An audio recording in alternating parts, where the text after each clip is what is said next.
Então, imagens ao vivo, treino do Flamengo, né? Ele se assustou ali.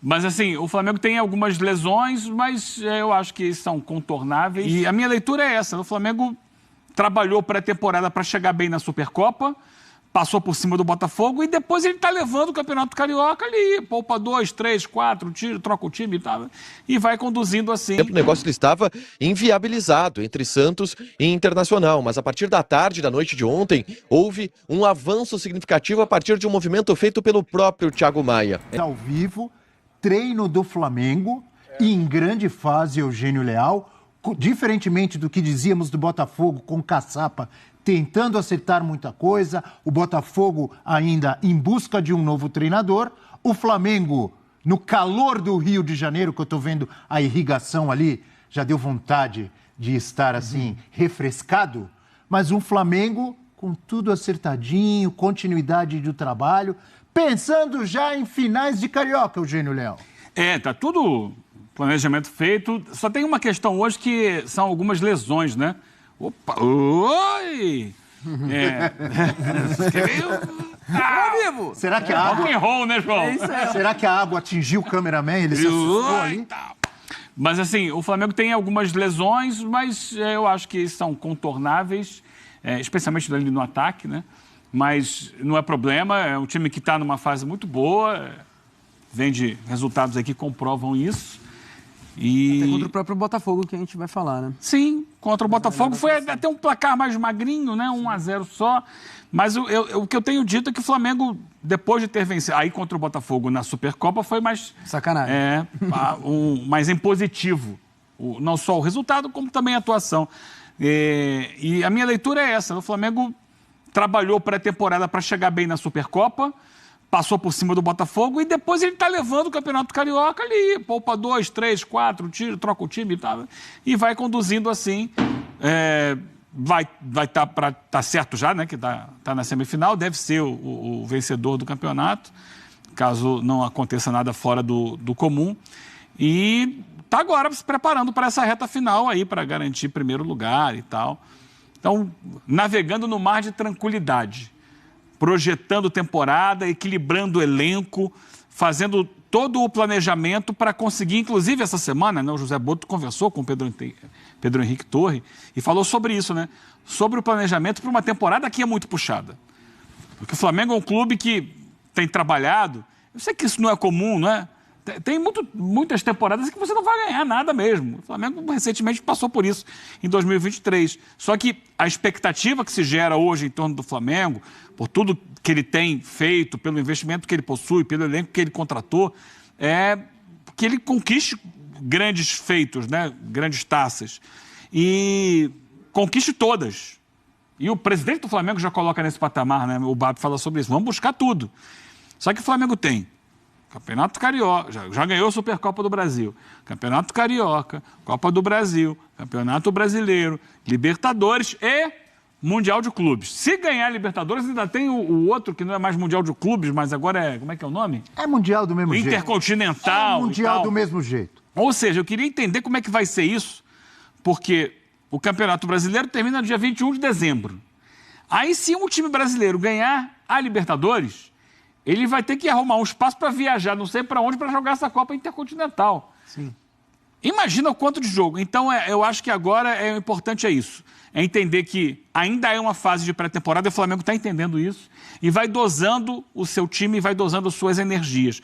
Enquanto o Botafogo, que também entende isso, leva ainda mais descaradamente esse período como pré-temporada mesmo. Ainda não tem treinador, vai levando, coloca aí o Caçapa, vai ver. Então, só para voltar no assunto anterior, ele vai para um jogo hoje, à noite, lá em Botafogo, contra o time que vai jogar a final de Copa do Mundo e ele está ainda fazendo pré-temporada. Mas o Flamengo aí, legal essa iniciativa também do Flamengo de reabrir treino para a imagem. É isso aí, tem que ter uma aproximação com o público e o Flamengo está fazendo isso. Será que agora Pedro Henrique Torre, olha que eu tô fazendo... Deu tempo já? Será que ele nos ouve agora? Eu fiquei aqui enrolando para ele entrar, agora vai. Enrolando não, você trouxe sua análise. Pedro Henrique Torre ao vivo, Sim, informações do Flamengo. Vamos lá, amigo Eugênio. Tudo bem, Abel? Muito bom dia para todos aí. Quem está no 360, Eugênio, João, Breiler, estão por aí também, né? Um grande abraço a todos, todo mundo que está com a gente aí no Sport Center. Estamos aqui, treinamento aberto do Flamengo na manhã desta quinta-feira, 20 de fevereiro. E vai ser um treinamento aberto, mas parte do treinamento, só aqueles minutos iniciais, muito provavelmente, que vamos ter de treinamento aberto para fazer aquele registro de imagens, ver como os jogadores estão.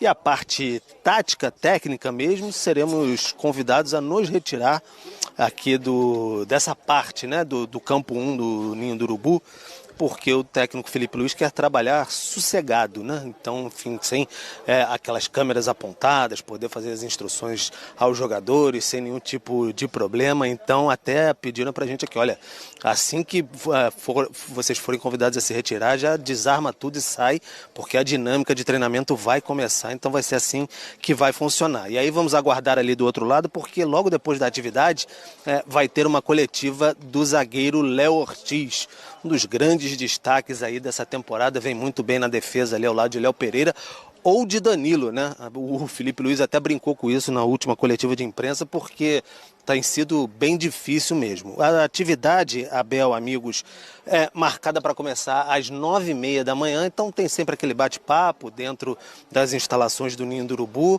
também a academia, e aí depois os jogadores descem para o campo aqui do CT para iniciar a atividade, um calor muito forte, como sempre aqui no Rio de Janeiro, já não chove há um bom tempo, então o pessoal tem a água ali para se refrescar um pouquinho, o sistema de irrigação serve para o campo e serve para quem está, enfim, no gramado. Ali a gente pode ver as atividades, o nosso repórter cinematográfico, o Guto Santana, mostrando as atividades ali, o Felipe Luiz correndo junto com o elenco, e fica a expectativa de como o Felipe Luiz vai aproveitar esse elenco para o jogo contra o Maricá, às 19 horas, no sábado, no Maracanã. O Flamengo tem 20 pontos na Taça Guanabara, se vencer, vai ser o campeão da Taça Guanabara, porque a vantagem sobre o Volta Redonda no saldo de gols é enorme, é muito grande, então assim, é muito difícil que o Volta Redonda consiga descontar só mesmo um aborto da natureza, digamos assim, para isso acontecer.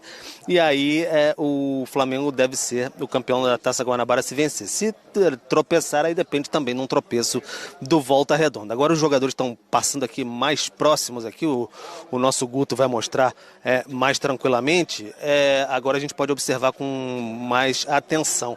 Por exemplo, o Juninho, estou tentando observar ali, ele não está por aqui, sofreu aquele edema na coxa, e de fato o Juninho, o atacante que sofreu contra o Botafogo, saiu com 7 minutos, ainda não está por aqui, seria uma opção para retornar já assim o Felipe Luiz rodar o elenco. Mas o Ayrton Lucas, que sofreu um trauma no joelho esquerdo no Fla-Flu e ficou fora contra Botafogo e Vasco, já está treinando aí junto com o elenco, pode ser o retorno e aí o Varela não ser mais improvisado. O Alexandro teve uma lesão grau 1 na coxa esquerda, ainda fica fora por mais um tempo. O Michael, aí o Flamengo não divulgou o grau da lesão, agora vai ser praxe não divulgar mais o grau da lesão para não ficar a expectativa do retorno, o pessoal ficar especulando quanto tempo ele deve demorar, mas vai demorar mais um pouquinho o Michael a retornar, que teve uma lesão na coxa esquerda, titular do Felipe Luiz. Então, ele deve ir com um time mais próximo